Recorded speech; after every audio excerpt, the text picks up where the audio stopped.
o conhecimento de qual é a autoridade hierarquicamente superior que deverá julgar o recurso de quem decidiu em primeira instância. Se você endereça a quem proferiu a decisão, claro, o interessado já conhece quem proferiu a decisão. Foi perante essa autoridade que ele instaurou o processo. E aí essa autoridade tomará as providências para encaminhar para o superior que de fato seja competente para recorrer. Isso facilita. Facilita por quê? Porque o interessado não precisa se preocupar em estudar o regulamento interno do órgão, a hierarquia dos cargos e funções, para saber quem terá competência para julgar seu recurso.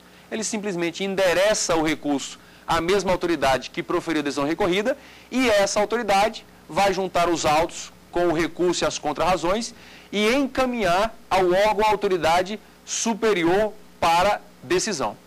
Bom, do momento em que este órgão ou autoridade hierarquicamente superior recebe esse recurso para julgamento, ele terá um prazo de 30 dias para proferir o julgamento. Da data em que ele recebe oficialmente os autos do recurso e com o processo para julgamento, ele terá um prazo de 30 dias, prorrogável uma única vez por igual período, claro, justificadamente essa prorrogação, para poder julgar, para poder decidir. E aí entra uma questão muito importante, referente, muito peculiar ao processo administrativo, que destoa um pouco da teoria geral do processo, que valeria para processo penal, processo administrativo, processo trabalhista.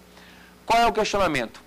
Se é possível, ao julgar o recurso, a chamada reformatio impejus, ou seja, piorar a situação do recorrente ao julgar o recurso. Nos termos da Lei 9784/99, por aplicação do princípio da verdade real ou verdade material, é possível, ao julgar o recurso, a autoridade competente agravar ou piorar a situação do recorrente. Ou seja, realizar a chamada reformatio impejus. Isso é algo peculiar do processo administrativo que destoa dos demais processos, civil, penal, trabalhista. Então, no âmbito do processo administrativo, ao julgar o recurso administrativo, é possível promover a chamada reformatio impejus, piorar a situação do recorrente no tocante à questão analisada no processo. De maneira que a autoridade, por aplicação do princípio da verdade material, a autoridade competente para julgar o recurso vai analisar a questão como um todo, e não só no aspecto que foi recorrido ou que foi transferido para julgamento do recurso. Um exemplo que pode ser dado é o seguinte: suponhamos que foi instaurado um procedimento de ofício e, ao final, culminou com uma decisão de fechamento ou cassação do alvará de funcionamento de um estabelecimento e essa decisão foi impugnada. Neste processo, suponhamos que tenha sido analisado dois aspectos. Um primeiro aspecto tenha sido analisada a questão da cassação do alvará ou fechamento do estabelecimento e um outro aspecto, a indenização referente aos dias que o estabelecimento ficou fechado. Tudo bem. Suponhamos que, ao final do julgamento desse processo, tenha sido anulada a cassação do alvará de funcionamento e não tenha sido deferida a indenização. Então, o interessado ganhou no aspecto cassação, anulação da cassação do alvará, mas ele perdeu no aspecto indenização. E aí, suponhamos que ele tenha interposto recurso no tocante à parte que tem interesse, ou seja, ele quer também obter a indenização. Ao julgar o recurso, a autoridade competente não só pode indeferir o pedido de indenização, como também pode desfazer a decisão no tocante à anulação da cassação do alvará.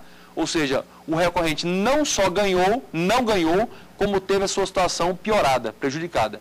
E isso seria uma situação de reformatio impejus, que é bem peculiar do recurso. Um outro aspecto que deve ser analisado no tocante ao recurso é saber quantos recursos são cabíveis sucessivamente, sequenciadamente, dentro do mesmo processo. Então, foi proferida uma decisão, cabe um primeiro recurso, nos prazos e termos que nós já mencionamos. É cabível mais um, mais dois recursos? Como é que a lei trata essa questão?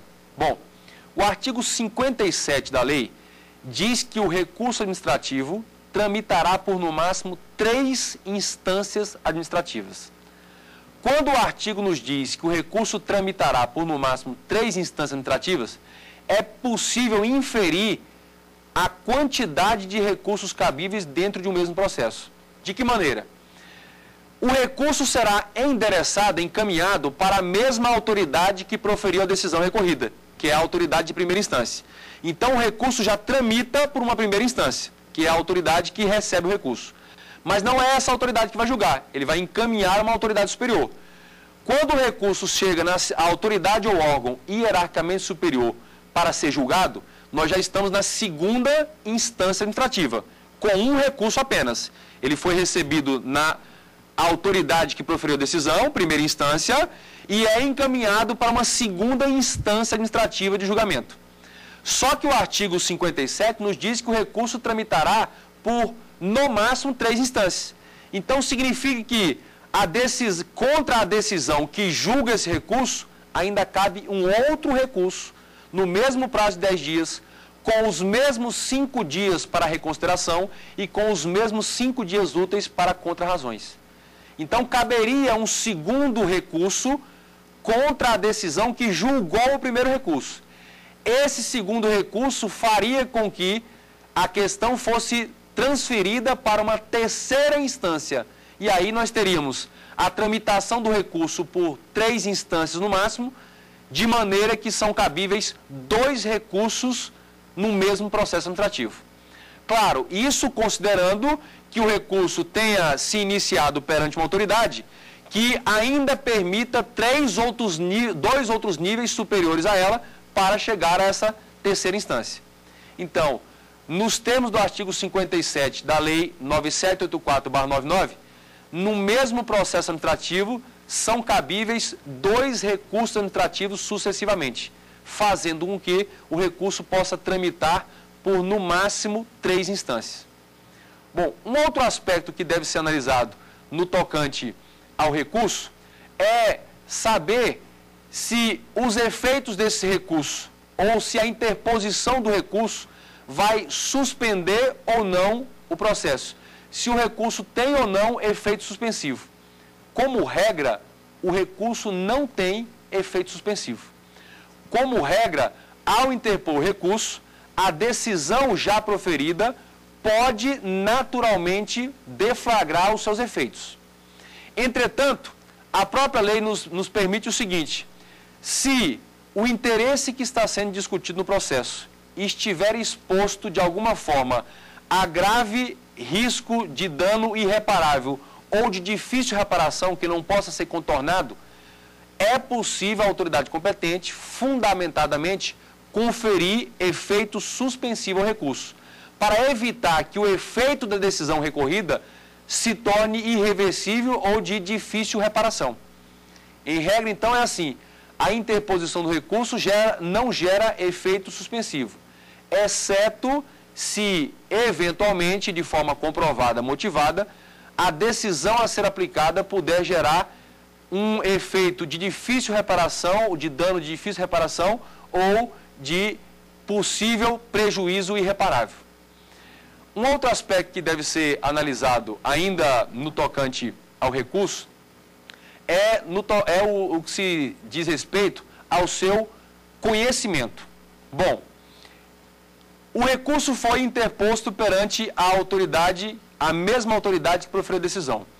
Quais são os requisitos necessários que devem ser observados para que esse recurso possa ser conhecido? Não é julgado, é analisado, para que ele possa ser admitido e conhecido. Bom, primeiro aspecto que é necessário para o conhecimento do recurso é assim: olha, o recurso não será conhecido se ele for interposto perante autoridade incompetente. Se o interessado dirigir o recurso perante uma autoridade que não seja a competente, o recurso não será conhecido. Mas nessa situação, se o recurso foi dirigido à autoridade que não era competente, a autoridade deverá indicar aquela que de fato é competente e devolver ao recorrente o prazo para ele formular novamente o recurso.